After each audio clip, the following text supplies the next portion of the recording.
ఏపీలో ఎలక్షన్స్ రాబోతున్నాయి కదా, ఎవరు సీఎం అయితే బాగుంటది అనుకుంటున్నారు? నమస్తే, అందరూ ఒక వైపే చూస్తున్నారు, జగన్ వైపే. జగన్ వైపే చూస్తున్నారు కదా.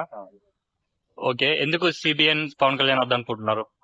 జగన్ చెప్పాడు కదా, తన మేనిఫెస్టో తీసుకొచ్చాడు. 100% నేను పర్ఫెక్ట్ గా నెరవేర్చాను. ప్రతి ఒక్కరికి పేద పథకాలన్నీ జాగ్రత్తగా అందరికీ ప్రజలకు అందిపోయింది. ఆయన ఇచ్చిన ఓకే, జగన్ గారు పథకాల మీద పెట్టిన డబ్బు రాజధాని నిర్మాణం మీద పెట్టలేదు అంటున్నారు. దానిపైన మీ ఒపీనియన్ ఏంటి? రాజధాని నిర్మాణం రాజధాని నిర్మాణం పెట్టదు. సో మీకు తెలియదు, అది ఓపెన్ సత్యం అందరికి. రాజధాని నిర్మాణం అవకతవక లేదంటారా? ఓకే, తను వేలాది ఎకరాలు వేరే వాళ్ళ చేతుల్లో, కథందార్ చేతుల్లో లేదని నేను నమ్ముతారా? అదే లేకుండా అది నిష్పక్షపాతంగా ప్రాపర్ గా ఉండుంటే, వేలాది ఎకరాలు ధనికుల చేతిలో లేకుండా ఉండుంటే, అదే రైతుల చేతిలో ఖచ్చితంగా డెవలప్ అయ్యింది. ప్రజలందరూ అది ఆమోదించేవాళ్ళు. కానీ రాజధాని వ్యవస్థ అనేది ఆ పట్టణ గ్రామాల వరకే సెట్ అయిపోయింది కానీ మాకు రాజధాని లేదన్న ఫీలింగ్ ఎవరు పక్కన ప్రజలు ఎవరు రాదు. ఓకే, మద్యపాన నిషేధం చేశాకే ఎలక్షన్స్ వస్తానన్నాడు. మద్యపాన నిషేధం జరిగిందంటారా? జరగలేదని నేను అంటాను. జరగలేదా? దానిపైన మీ స్టాండ్ ఏంటండి? ఇన్కమ్ జనరేట్ చేయాలి కాబట్టి ఇంకా మాట తప్పేది అనుకోవాలి ఒక విషయం. ఓకే, మద్యం క్వాలిటీ ఎలా ఉంది?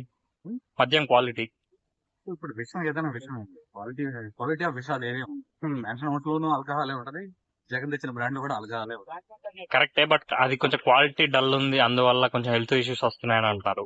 మీకు పర్సనల్ గా అలా అనిపించిందా? సో తాగడమే తప్పు అంటాను. ఇప్పుడు దాంట్లో తాగడం తప్పంటే ప్రభుత్వం అమ్మడం కూడా తప్పే కదా. ఇన్కమ్ జనరేట్ చేయాలి, అలాంటప్పుడు అన్ని తప్పుదే. లేకుండా పని రెస్టే లేదు కదా. Okay, thank you.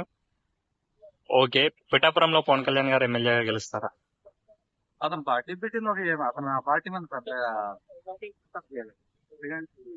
ఒక పార్టీ ఉన్న వాల్యూ లేదు, దానికి ఒక నిర్దిష్టమైన ప్రణాళిక లేదు. Comedy party. ఆవిడ ఎమ్మెల్యే అవడానికి అయితే పార్టీ పెట్టాల్సిన అవసరం లేదు. ఇండిపెండెంట్ గా పోటీ చేసి నాకు క్లాస్ ఇస్తాను. ఆ క్లాస్ కూడా ఓపెన్ గుర్తుంది. 8 సీట్లు వస్తే దానికైనా రికగ్నైజ్ కల్పిస్తుంది కేంద్రం ఎలక్షన్ కమిషన్. రికగ్నైజ్ ఇప్పుడు చూసా 41 మంది పెట్టారు. అది ఒక పార్టీ. ఇట్లు కూడా పవన్ కళ్యాణ్ మరి విన్ కావాలనుకుంటున్నారు ఎమ్మెల్యే. విన్ అయ్యే అవకాశాలు ఉన్నాయి, కానీ ఒక సీఎం స్థాయి అభివృద్ధి ఒక ఎమ్మెల్యేకి పోటీ చేసి అదొక్కటే పట్టుకొని నన్ను నన్ను ఎమ్మెల్యే చేయండి ఇక్కడ తీసారన్న అసెంబ్లీకి పంపిన పరిస్థితి ఎక్కడైనా జగన్ చూసారా, చంద్రబాబు నాయుడు చూసారా? ఈవెన్ ఎక్కడైనా ఒక ఇండిపెండెంట్ అభ్యర్థి కూడా నాకు దండం పెట్టాను అసెంబ్లీ ఉందని ఎక్కడైనా విన్నారా మీరు? ఏం అభ్యర్థి అలాగా అంతమనేది వీటిలో. ఓకే, జగన్ పై రాయితో దాడి జరిగింది కదా, దానిపైన మీ ఒపీనియన్ ఏంటండి? అది ఆకతాయిలు చేసిన పని. కానీ చాలా మంది ఏమంటున్నారంటే సింపతి కోసం తనే దాడి చేయించుకున్నారు అని అంటున్నారు. కోసం కావాలంటే అప్పుడు లాగా కొంచెం పెద్ద రేంజ్ కూడా ఉంది కదా. అంటే కాదు, అంతకు ముందు ఎలక్షన్స్ అప్పుడు కూడా కోడి కత్తి అని వచ్చిన డ్రామా అనేది ప్లే అయింది. సో అలాగే ఇది కూడా జరిగి ఉండొచ్చు. డ్రామా అనేది తక్కువ ఉంటుంది కానీ వర్గాన్ని ఉన్న వాళ్ళందరూ ఎవరేం అనట్లేదు. అట్లా అనుకుంటే 152 స్థానాలే మనోడికి.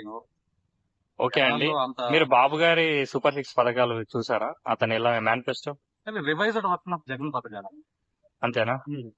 పౌచ్ మార్చాడండి, ఫోన్ అంతా అదే పౌచ్ మార్చాడు. ఓకే అన్న, ఇప్పుడు ఈ ఆయన నాయకత్వం నేనేం తప్ప పట్టను కానీ ఓకే ఆయనకున్న తరహా కాదని నా ఉద్దేశం. ఓకే.